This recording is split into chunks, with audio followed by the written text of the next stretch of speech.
Olá, irmãos, a paz do Senhor. Quero te saudar mais uma vez e dizer da alegria e do privilégio de continuarmos estudando o panorama do Novo Testamento. E temos aí um grande livro, um livro incrível que vai nos apresentar a supremacia da obra de Cristo, do nosso Salvador, de Jesus, o Filho de Deus. E desde já, então, eu quero te convidar a orar. E nesse momento, eu quero que estejamos ouvindo, refletindo na letra de uma música. Ela estará sendo tocada. Faça da letra dessa música a oração e o seu desejo constantemente.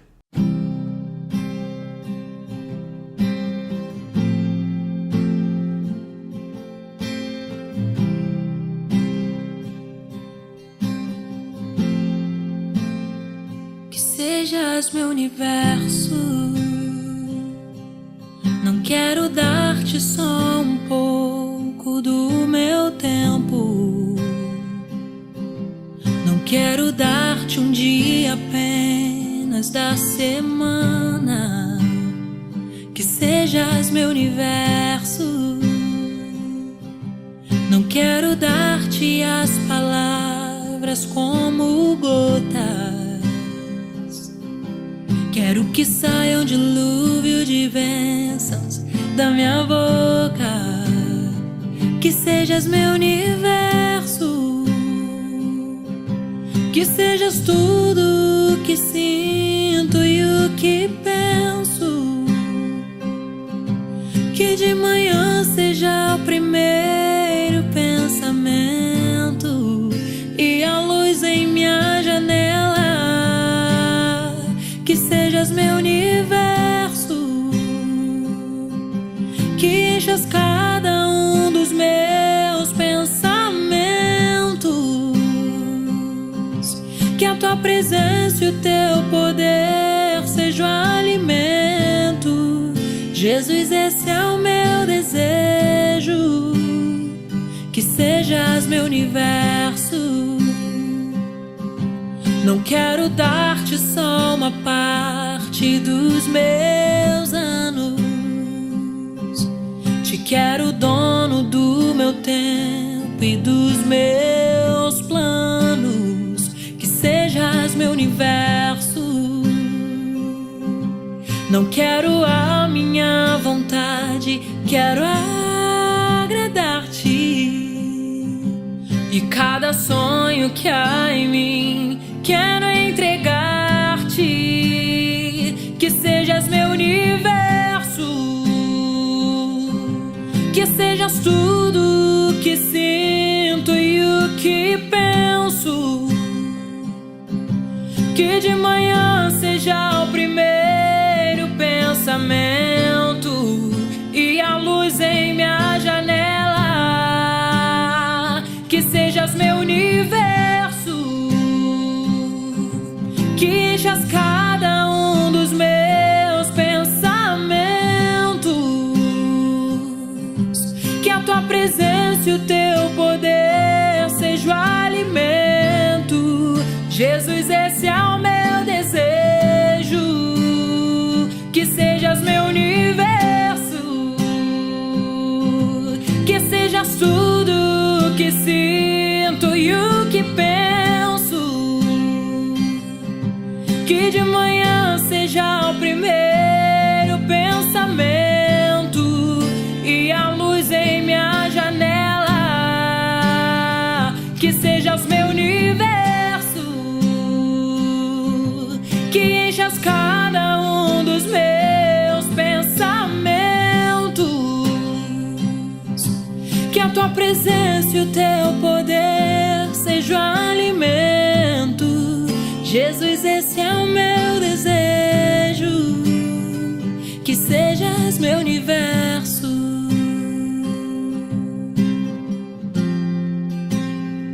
que sejas meu universo,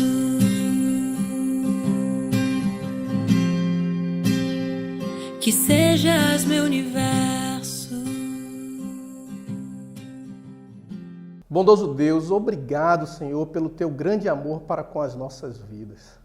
Continue nos conduzindo, continue, Senhor, nos permitindo desejar que Jesus Cristo, Filho de Deus, que a obra que realizou na cruz seja o centro da nossa vida, seja o motivo da nossa salvação e nos conduza para tudo aquilo que nós vivemos. É o que eu te peço, Pai, em nome de Jesus. Amém. Bem, irmãos, vamos então caminhar para refletir no livro de Colossenses. Colossenses, que é uma carta de Paulo escrita à igreja em Colossos.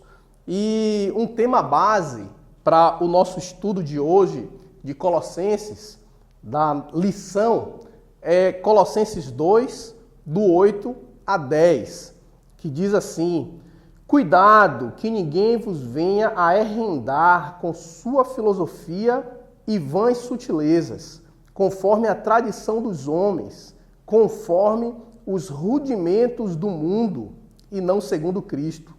Porquanto nele habita corporalmente toda a plenitude da divindade. Também nele estáis aperfeiçoados.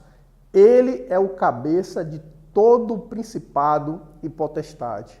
Então, essa pequena porção ela vai ser base para essa lição, nos mostrando o objetivo de Paulo em escrever esta carta àquela igreja, confrontar heresias, falsos ensinos que estavam permeando a igreja, mas apresentando que a solução e que a resposta para esses falsos ensinos é a centralidade da obra de Cristo Jesus, quem Ele é e o quanto é suficiente para as nossas vidas e para a nossa salvação. Então, que possamos ter isso em mente.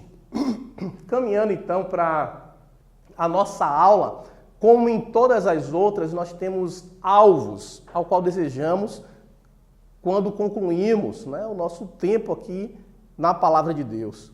E temos aqui, então, no quesito de saber, um alvo que precisamos ter é reconhecer que Jesus é tudo para o cristão. Como já oramos e refletimos na letra da música Meu Universo, precisamos reconhecer que Jesus Cristo é tudo, que Ele precisa ser o centro das nossas vidas. E esse é o alvo na conclusão da nossa aula.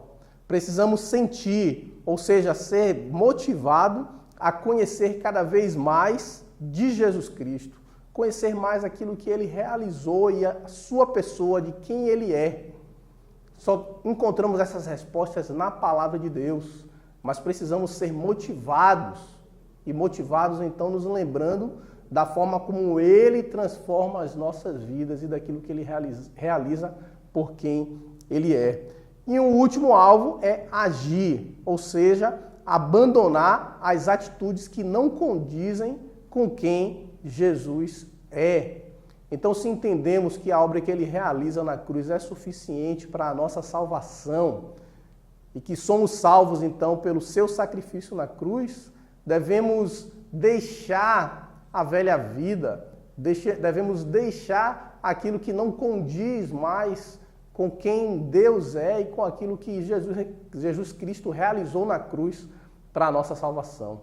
Precisamos terminar essa lição com essa convicção de que não somos mais de nós mesmos, não somos mais para cumprir a nossa própria vontade, mas para fazer aquilo que glorifica e que agrada o nosso Senhor e o nosso Salvador. Então são alvos para a nossa lição e eu quero te encorajar e te despertar a estar alinhado com esses pensamentos, porque tudo que nós vamos ver vai nos conduzir nesta convicção.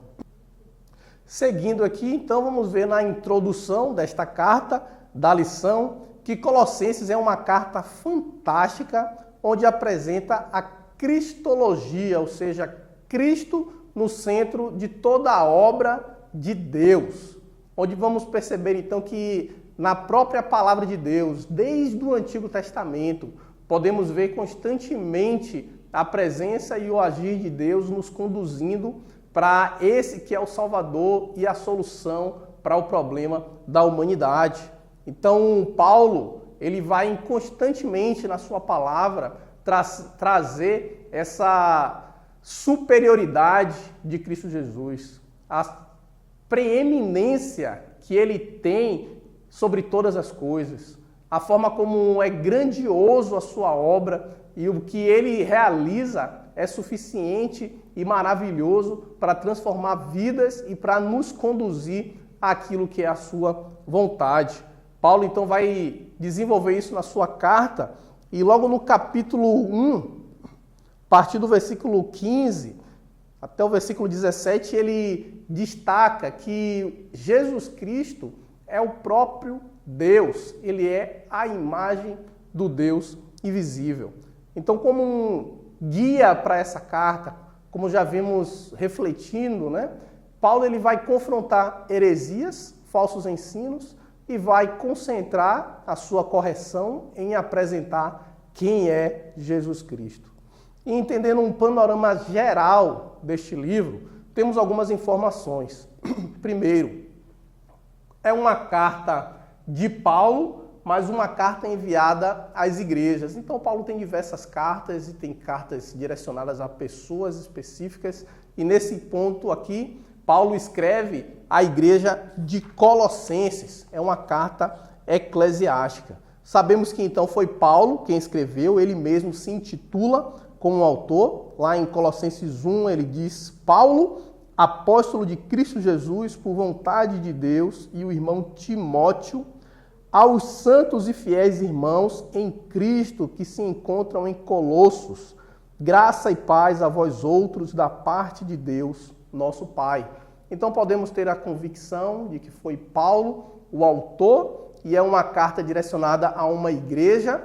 Na datação desta carta, nós vamos ver aí a data de 61 depois de Cristo e vamos relembrar no contexto, relacionando com o livro de Atos, que Paulo escreve Colossenses junto com a carta aos Efésios, a carta aos Filipenses e a Filemon. Então, são cartas que ele escreve enquanto está ali na sua primeira prisão em Roma. Ou seja, Paulo estava nesse momento encarcerado, mas ele escreve essas cartas para encorajar, para animar esses irmãos, essas igrejas. Então, ele escreve de Roma, exatamente em prisão e nesse período de 61 depois de Cristo. O seu alvo é a igreja, então ele fala especificamente para a igreja em Colossenses, mas sem dúvidas é uma carta, né? São palavras úteis para nós hoje e para qualquer um que deseja entender de fato quem é Jesus, a sua superioridade sobre todas as coisas. Um versículo-chave que podemos destacar desse livro é o capítulo 3, versículo 1 e 2, que diz: portanto, se fostes ressuscitados juntamente com Cristo, buscai as coisas lá do alto, onde Cristo vive assentado à direita de Deus. Pensai nas coisas lá do alto, não nas que são aqui da terra. Então esse texto vai nos trazer uma confrontação, onde se cremos de fato em quem Jesus Cristo é e naquilo que ele realizou para as nossas vidas, morremos então para o mundo, morremos para a nossa própria vontade, precisamos viver para ele. E o que deve dominar a nossa vida, os nossos pensamentos, são as coisas do alto. É aquilo que agrada ao nosso Senhor. Então é um texto que pode trazer a ideia principal do livro, da carta aos Colossenses. E uma expressão-chave, podemos dizer que é Cristo, a primazia, ou seja, a primazia de Cristo, a superioridade sobre todas as coisas. O versículo 18, no capítulo 1, vai trazer a seguinte verdade: ele é o cabeça do corpo da igreja, ele é o princípio, o primogênito de entre os mortos, para em todas as coisas ter a primazia. Ou seja, que ele é superior, não simplesmente que ele é o primeiro, mas que ele é eterno e ele tem toda a autoridade sobre todas as coisas. Então, uma expressão-chave a qual pode já nos direcionar e nos permitir compreender a pessoa e a realidade de quem Cristo Jesus é. O esboço que nós podemos ver no livro, na carta aos Colossenses, divididos em duas partes, então. O livro possui 4 capítulos, os 2 primeiros capítulos relacionados com a doutrina, com o ensino da pessoa de Jesus Cristo. Vamos ver então a supremacia de Cristo e o que Cristo fez em nosso favor. Essa é a primeira parte da carta. Na segunda parte da carta, não só, na verdade, vamos deixar de ter esse elemento de ensino doutrinário para ter uma confrontação do apóstolo no sentido mais prático, mais da execução daquilo que ele orientou nos primeiros capítulos. Então ele vai nos despertar a viver a submissão a Cristo, ou seja, temos uma submissão e viver o que Cristo faz por meio de nós. É isso que Paulo vai apresentar, que o morrer para nós mesmos, que os nossos pensamentos estejam voltados às coisas do alto, na verdade é por aquilo que Cristo realiza em nós, a transformação que Ele traz para as nossas vidas. E Ele vai desenvolver então isso de forma prática nos capítulos 3 e 4. Agora, um esboço um pouco mais minucioso, um pouco mais detalhado da carta aos Colossenses, vamos ver aí no capítulo 1, dos versículos 1 a 14, Paulo então saudando a igreja, dizendo da alegria de poder ter contato com essa igreja. Vamos ver ele agradecendo porque acolheram a palavra, porque chegou até eles o evangelho, o conhecimento da vontade de Deus. E além disso, Paulo orando e pedindo para que neles continuasse a crescer o conhecimento da palavra de Deus, a tal ponto que tenham uma vida, que vivam de modo digno de quem Cristo é. Então Paulo ele ora e clama por isso para aquela igreja. No capítulo 1 ainda, dos versículos 15 ao capítulo 2, versículo 23, vemos instruções doutrinárias de Paulo, onde ele vai desenvolver e destacar a divindade de Cristo, onde ele vai falar sobre o seu ministério e a autoridade que ele tem e a compreensão que ele tem de por que ele serve e ele vive para pregar as boas novas, no sentido não de benefício para si mesmo, mas para outro, para cumprir aquilo que é o chamado do Senhor. Vamos ver aí também sobre a suficiência de Cristo e as falsas filosofias, os falsos ensinos que estavam permeando a igreja em Colossenses. E aí, a partir do capítulo 3 e 4, como já vimos que são exortações práticas, Paulo ele vai tratar sobre a conduta cristã, como é a vida do crente, uma vez que já não vive mais para o mundo, já não vive mais para si mesmo. E a repercussão disso, então, nos seus relacionamentos familiares, nos lares e no seu falar, na sua busca a Deus, nas suas orações e no seu falar com outras pessoas. E ele conclui, então, trazendo saudações finais, se referindo a Epáfras, aquele a qual realizava, né, esse intermédio nas comunicações, aquele a qual era o pastor da igreja em Colossenses. Então, Paulo ele vai concluir saudando e se referindo a pessoas a quem era importante e a quem ele queria encorajar e reforçar a prática cristã e a vida de forma a testemunhar da centralidade de Cristo em suas vidas. Vamos ver ali ele se referindo também a Onésimo. Podemos lembrar que ele escreve a carta a Filemon e ele escreve a Onésimo, que era um membro, então, da igreja em Colossenses. E ele sauda se referindo a esta carta, a este irmão a qual ele envia esta carta. Então, um panorama, um esboço, né, mais geral e um esboço mais minucioso do que encontramos na carta aos Colossenses. Mas uma sentença, né, uma frase que iria resumir todo esse conteúdo da carta aos Colossenses, podemos pensar que Paulo encoraja os novos cristãos a continuarem na verdade em face aos ataques dos falsos mestres da época. Então essa é a frase que resume Paulo encorajando os irmãos a continuarem na verdade que ouviram da salvação em Cristo Jesus contra os ataques desses falsos mestres que traziam diversas verdades, diversos ensinos contrários à palavra do Senhor.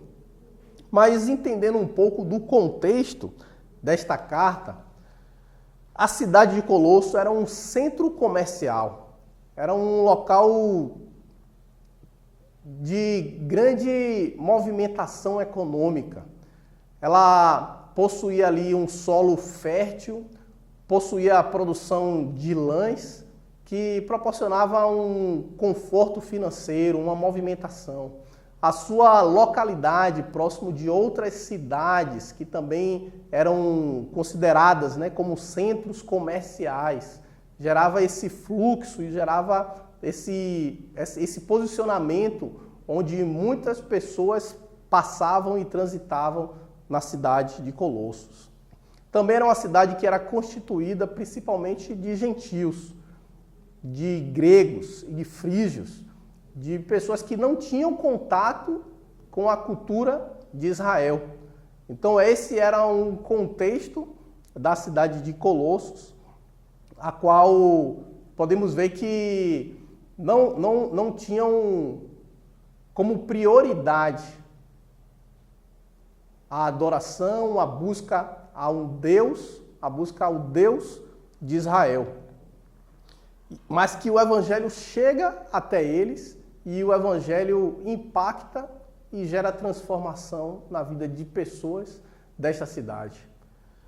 Quando entendemos um pouco mais das circunstâncias da carta, vamos lembrar que Paulo, ele não teve contato com essa igreja.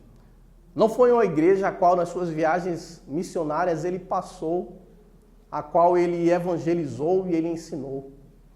Mas de tal forma a palavra chega até eles e fruto do ministério sim de Paulo.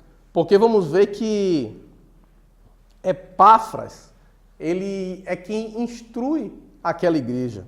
Então no capítulo 1, versículo 7 e 8, Paulo escreve: segundo fostes instruídos por Epáfras, nosso amado conservo, e quanto a vós outros, fiel ministro de Cristo, o qual também nos relatou do vosso amor no Espírito. Ou seja, Paulo não fundou, não formou aquela igreja, mas Epáfras sim instruiu aquela igreja e provavelmente foi uma das pessoas que ouviu do Evangelho a partir de Paulo, ali na cidade de Éfeso. Paulo ele passa por Éfeso e ele tem um tempo ali, passa por volta de 3 anos na cidade de Éfeso. Vamos ver isso lá em Atos 19. E nesse momento, então, Paulo passa instruindo e considerando as Escrituras, e muitas pessoas da região da Ásia Menor têm contato com o Evangelho e ao retornarem para os seus lares, convertidos, eles passam a transmitir e a comunicar a verdade da salvação por Cristo Jesus. De forma que mesmo Paulo não fundando, não formando aquela igreja, mas ele teve participação e ele tinha carinho, tinha amor por aquela igreja. Mas onde provavelmente Epáfras foi o fundador desta igreja. Epáfras não só era o fundador, mas era o pastor e era aquele a quem mantinha contato com Paulo, apresentando do desenvolvimento da igreja e retornando também com respostas do próprio Paulo. Provavelmente essa é uma carta a qual Epáfras leva o texto escrito. Vamos ver no contexto também da epístola e da região a presença de religiosos que eram caracterizados por uma natureza mística, ou seja, pessoas que estavam na igreja, mas que tinham na sua natureza, na sua cultura, experiências com outras religiões, com o misticismo, com uma expectativa, uma experiência sobrenatural, uma experiência espiritual.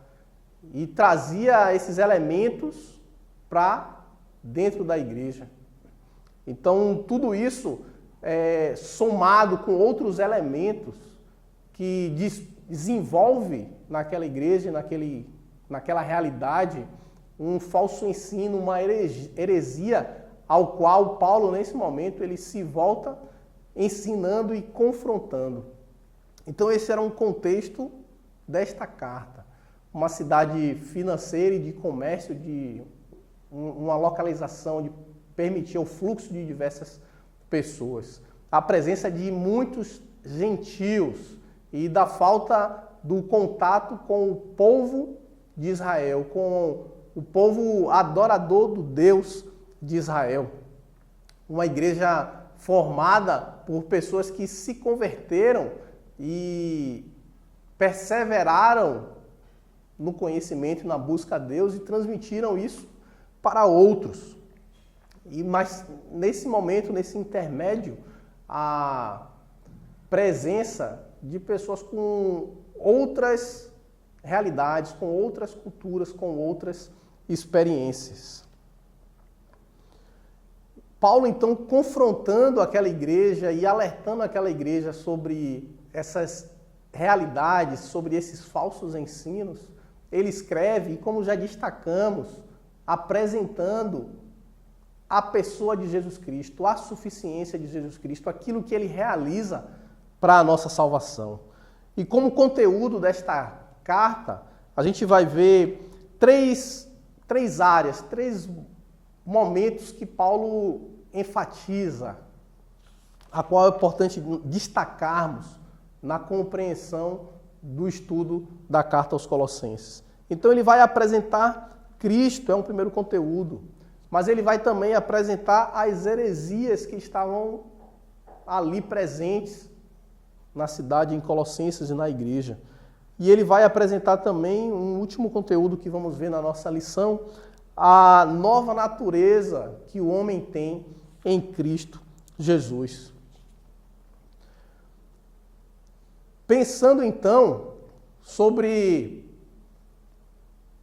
a pessoa de Jesus Cristo, a sua preeminência, Paulo vai escrever no capítulo 1, a partir do versículo 15, ele vai dizer que este é a imagem do Deus invisível, o primogênito de toda a criação, pois nele foram criadas todas as coisas.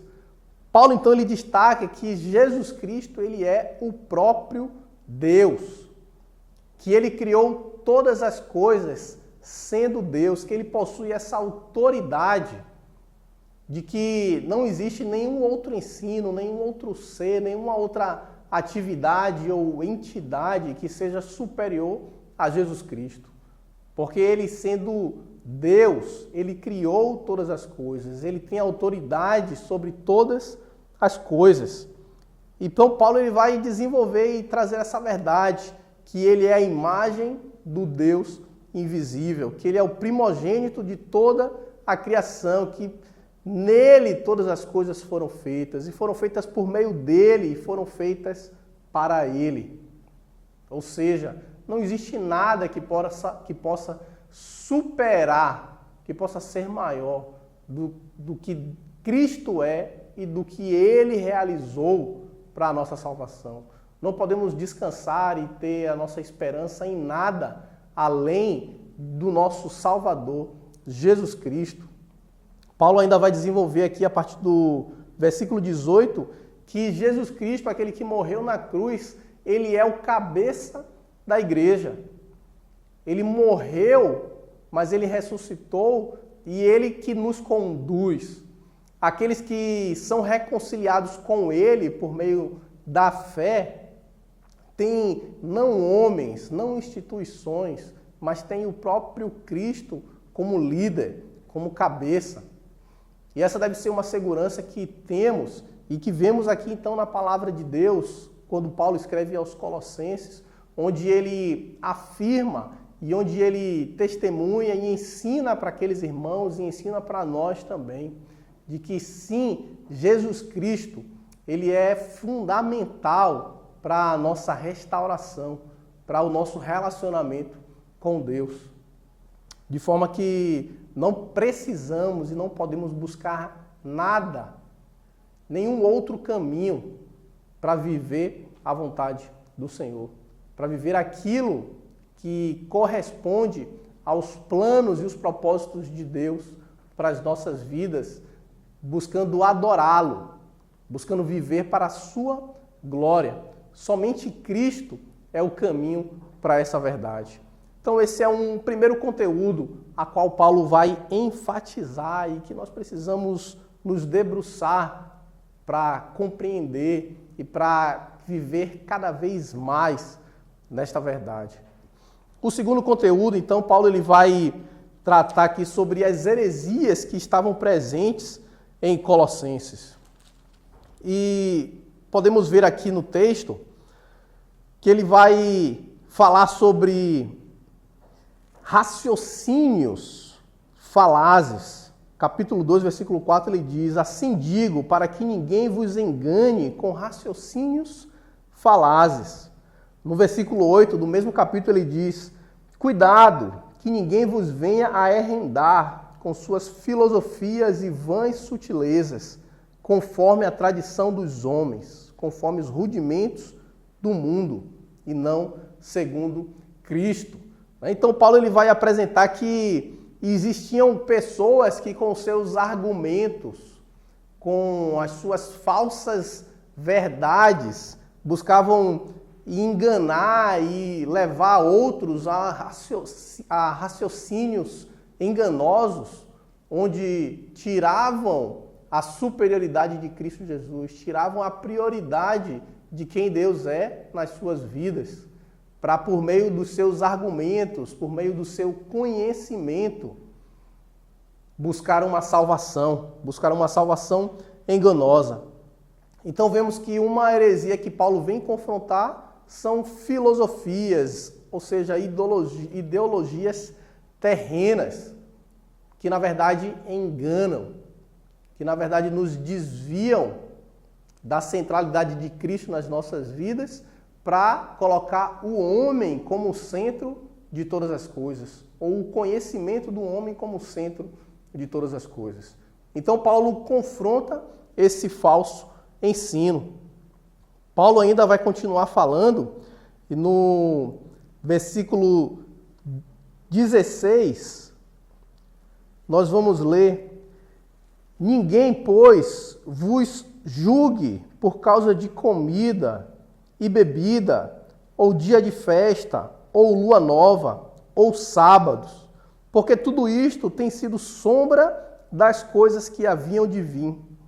Porém, o corpo é de Cristo. Paulo aqui ele vai confrontar um legalismo judaico, ou seja, mais uma heresia que era a busca da salvação pelo cumprimento de tradições, pelo cumprimento de rituais, ou seja, são imposições terrenas para a salvação do homem. Paulo ele vai apontar a circuncisão, lá no versículo 11, ele diz: nele também fostes circuncidados, não por intermédio de mãos, mas no despojamento do corpo da carne, que é a circuncisão de Cristo. Ou seja, o que vale não é a circuncisão que é do homem, a circuncisão com base nas instruções humanas, mas a circuncisão que nós temos por meio de Cristo Jesus, quando ele morre para nos dar a vida eterna. Quando, porque cremos nele, nós somos separados do mundo. Então, Paulo aqui, ele aponta, ele não aborda diretamente a circuncisão, mas ele aponta para a necessidade de que a verdadeira circuncisão que nós precisamos buscar é do nosso relacionamento com Deus por meio de Cristo Jesus. Paulo ainda aqui ele vai falar sobre as dietas, né? E no versículo 17 ele destaca que ninguém vos julgue por causa de comida e de bebida. E quando olhamos no Antigo Testamento, nós vamos ver que existiam leis que tratavam dos animais imundos e de certos alimentos que não deveriam ser consumidos, de certos animais que não deveriam ser consumidos. E tudo aquilo com o propósito de orientar o povo e de que o povo, nessa sua prática, na sua ação, se mostrasse diferente de outros povos. Um povo que, de fato, buscava a Deus, o Deus de Israel. Então, sim, existiam esses ensinamentos, mas Paulo agora ele está trazendo que ninguém vos julgue por isso. Ou seja, aquilo que deve nos direcionar para a nossa salvação, aquilo que deve nos dar a certeza do nosso relacionamento com Deus, não é aquilo que nós comemos ou o que nós bebemos. Ele vai falar ainda em relação às festas, e quando olhamos na cultura judaica, diversas festas que celebravam a Deus e que era um momento de adoração e de ensino ao povo, à cultura. E Paulo aqui ele confronta e ele traz essa verdade de que essas festas apontavam aquilo que Deus estava realizando, aquilo que Deus é e a obra de Jesus Cristo na cruz para a nossa salvação. Mas que nada disso é fundamental.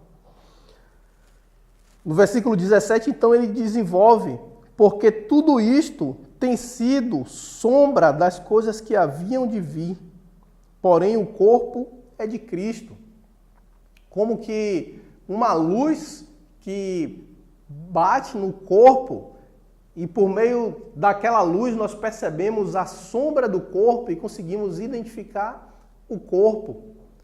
Aquelas práticas e essas tradições judaicas, elas eram fundamentais e tinham esse propósito de apontar aquilo que Jesus Cristo iria fazer.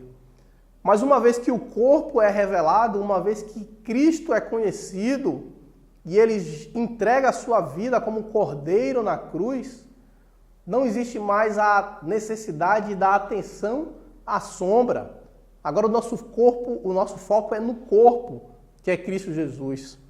Então Paulo ele confronta esse falso ensino do legalismo judaico e não mais da necessidade de se prender a tradições da cultura, a tradições judaicas, mas a confiar na superioridade que o sacrifício de Cristo tem sobre todas aquelas coisas. E precisamos trazer isso para a nossa vida, para o nosso cotidiano, onde aquilo que nos permite a convicção de vida eterna não são as religiosidades, não são aquilo que nós vivemos numa busca de Deus, mas sim a nossa fé naquilo que Jesus já realizou. E o fato de ele ter morrido na cruz e nos ter dado uma nova vida nos direciona a buscar aquilo que é a vontade de Deus, nos direciona para que o nosso pensamento esteja voltado para as coisas que são da vontade de Deus. Então Paulo ele vem confrontar e ele vem apresentar esse falso ensino, essa heresia que estava presente dentro da igreja em Colossenses. Ainda uma última heresia que vamos ver aqui Paulo confrontando ele vai atacar o misticismo oriental. No versículo 18, ele vai dizer: ninguém se faça árbitro contra vós outros, pretextando humildade e culto dos anjos, baseando-se em visões enfatuado, sem motivo algum na sua mente carnal. Ou seja, Paulo ele vai confrontar essa ideia do destaque da experiência espiritual, da ênfase nas experiências. Ele vai confrontar que ninguém se exalte ou julgue outros por considerar a sua humildade e a sua experiência com o sobrenatural mais valiosa ou mais importante do que o que os outros vivem. Ele confronta que ninguém cultue entidades, ninguém cultue anjos ou seres aos quais considere maior do que Jesus Cristo é. Então, Paulo ele confronta essa heresia e aquelas pessoas que baseavam essas experiências em visões, em realidades que estavam relacionadas com o paganismo, com outros ensinamentos de outras culturas, de outras realidades. Caminhando para um último conteúdo que nós vamos ver na carta aos Colossenses. Então, Paulo ele vai apresentar a pessoa de Cristo Jesus, a sua preeminência. Paulo vai apresentar as heresias que estavam presentes naquele contexto da igreja de Colossos. E Paulo agora ele vai trazer sobre a nova natureza que o homem tem em Cristo Jesus. E ele vai nos escrever no capítulo 3, versículo 5, Paulo diz: fazei, pois, morrer a vossa natureza terrena. No versículo 8 ele escreve: agora, porém, despojai-vos igualmente de tudo isto. Ou seja, retirem tudo isto. Versículo 9: não mentais uns aos outros, uma vez que vos despistes do velho homem com os seus efeitos. Paulo, então, ele vai apresentar aqui a necessidade de olhar para o passado e deixar as coisas do passado para trás. De entender que aquilo é um velho homem, é uma velha natureza e não faz mais parte da vida daqueles que creem em Cristo Jesus como Salvador, que creem que Cristo é superior sobre todas as coisas. Ele ainda aponta para o futuro, quando ele diz no versículo 10, e vos revestistes do novo homem, que se refaz para o pleno conhecimento, segundo a imagem daquele que o criou. A imagem de Deus, a imagem de Cristo. Precisamos nos revestir deste novo homem, que se refaz à imagem de Cristo Jesus. Paulo, então, como um último conteúdo que podemos ver nessa lição, ele vai trazer a necessidade que todo homem tem de morrer para o mundo e viver segundo a imagem de Cristo Jesus, segundo os propósitos de Deus para as nossas vidas, de o glorificar, de o exaltar, de o adorar em todas as coisas. Então, Paulo ele vai desenvolvendo isso e confrontando, convidando a essa nova prática, a essa nova vida, onde testemunhamos sim de uma vida cristã. Ainda podemos ver ao longo da carta a obra de Cristo nesse novo homem, como que de fato saímos da condição de pecadores e de velhos homens para essa condição de um novo homem revestido à imagem de Cristo Jesus.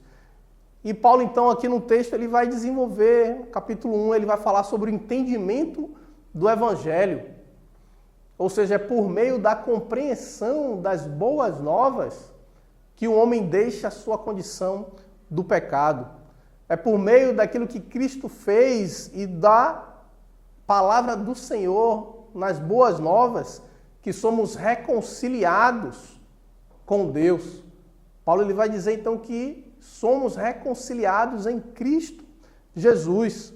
Ele ainda vai falar sobre o aperfeiçoamento, porque o buscarmos ao Senhor, o sermos mais parecidos com Cristo, que nos aproxima dessa verdadeira imagem de Deus. Então somos como uma imagem distorcida, que quanto mais nos aproximamos do Senhor, mais a imagem se torna nítida. E é um processo de aperfeiçoamento nas nossas vidas. Paulo vai falar ainda sobre o sepultamento e a ressurreição espiritual. Ou seja, o morrer para o mundo, o deixar as coisas do passado, o deixar as coisas que não condiz mais com Cristo Jesus. Mas então ressuscitar, viver essa nova vida, esse novo relacionamento, desenvolver um pensamento e as coisas que são do alto. Sobre a obra de Cristo no novo homem, Paulo ainda vai falar sobre a vivificação e o perdão que temos, onde temos agora uma vida plena no Senhor, onde todas as áreas da nossa vida estão voltadas para aquilo que é o propósito de Deus. Os nossos perdões então são cancelados, não precisamos nos ver escravos e presos àquilo que foi a realidade do passado, mas entender que Deus ele apagou, ele cancelou tudo aquilo e agora ele nos dá uma nova vida para viver nele. Paulo ainda vai falar sobre a absolvição e a condenação. A absolvição da condenação, quando ele escreve que tendo cancelado o escrito de dívida que era contra nós e que constava de ordenanças, o qual nos era prejudicial, removeu inteiramente, escravizando-o na cruz. Ou seja, o sacrifício de Cristo Jesus na cruz, pelas nossas vidas, cancela os nossos pecados, remove todo o peso de culpa que tínhamos. Precisamos então confiar na obra de Cristo Jesus na cruz.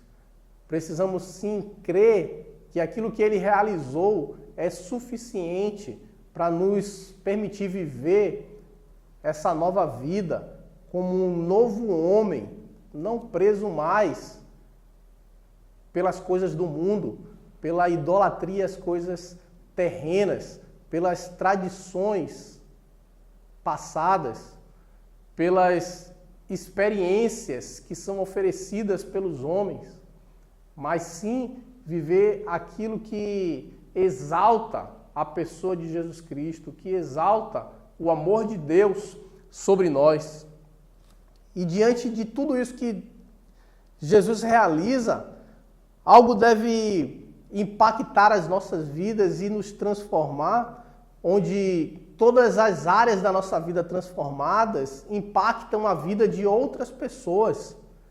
E é onde então podemos desenvolver e viver relacionamentos restaurados, seja então com a nossa vida cristã, onde não mais somos tentados pelas coisas do mundo, onde nos mínimos detalhes, em cada decisão que tomamos, não priorizamos mais a nossa vontade, mas priorizamos aquilo que exalta ao Senhor, aquilo que testemunha de uma vida que imita a Cristo Jesus, onde os nossos relacionamentos são restaurados também nos nossos lares, entre os nossos familiares. Paulo vai falar sobre a esposa ser submissa ao marido, o marido amar a sua esposa, os filhos serem obedientes aos seus pais, e os pais orientarem com coerência os seus filhos. Então, mesmo em lares e localidades desestabilizadas, desestruturadas, a presença e a obra de Cristo, ela nos faz viver um novo relacionamento com aqueles que estão à nossa volta. Mesmo que não possamos entender ou explicar, mas sabemos que é o agir de Jesus Cristo. E a nossa vida, então, precisa ser condizente com essas verdades. Ele vai falar sobre os servos e os senhores, onde aquele que é o patrão, ele, na verdade, ele cuida, né? Ele não se sente simplesmente como um senhor, mas ele é justo para com o seu servo, para com aquele que trabalha para você. E aquele que é servo ou que é o empregado, ele obedece em tudo ao seu senhor. Ele não busca agradar a homens, mas serve como se estivesse servindo a Deus.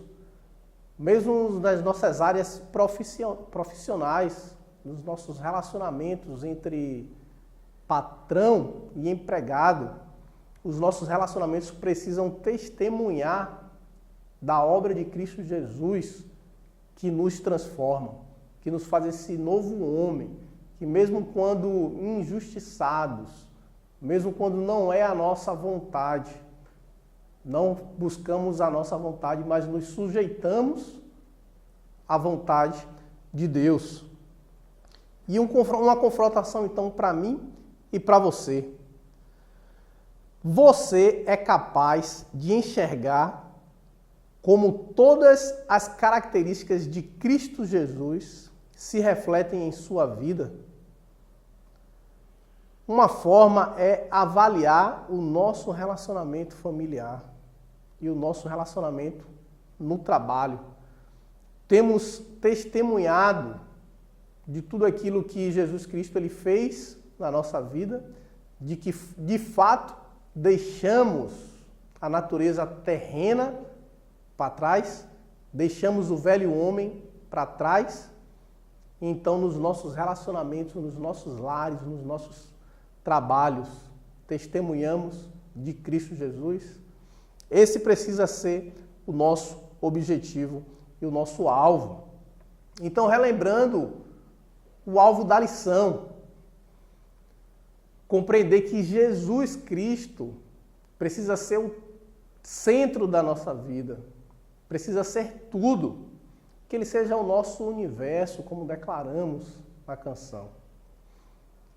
Precisamos devoltar a Ele, entregar a Ele tudo em nós, o nosso pensamento, o nosso corpo, o nosso ser. Tudo isso deve ser adoração ao nosso Senhor. E Paulo, na carta aos Colossenses, ele vai nos trazer essa verdade, vai nos confrontar a viver que aquilo que Cristo fez na cruz é suficiente para testemunharmos de quem Ele é e testemunharmos dessa nova vida para todos aqueles que estão à nossa volta. Precisamos estar sensíveis e comprometidos em viver essa nova vida, em viver de fato o Evangelho de Cristo Jesus. Então, crendo, meu irmão, que Ele nos libertou do império das trevas, que Ele nos transportou para o reino do seu amor, que Ele cancelou os pecados na cruz. Nós precisamos viver para honrar e glorificar ao nosso Deus. Que Deus nos abençoe. Oremos. Senhor Deus, mais uma vez, Pai, te exaltamos e glorificamos a Tua palavra. Continua, Senhor, nos permitindo, à luz da Tua palavra, viver a Tua vontade e testemunhar, Senhor, da grandiosidade de Jesus Cristo nas nossas vidas. É o que eu oro, o que eu clamo, em nome de Jesus. Amém.